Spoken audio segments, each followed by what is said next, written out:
How to withdraw cash from your Scotiabank ATM. Hey guys, welcome back to the channel. If you want to withdraw the cash from a Scotia ATM, you will have to place your card in the slot marked as Insert Card in the nearest ATM.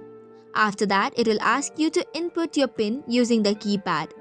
Once that is done, press on the OK button. Choose the withdrawal option from the menu.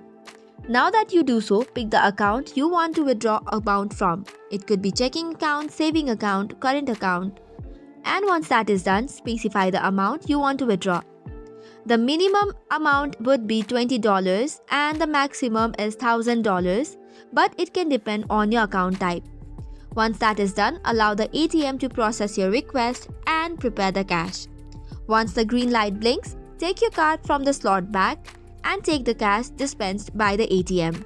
So that's it for today's video. For more such contents, do not forget to hit the like and subscribe button. Thank you and keep watching.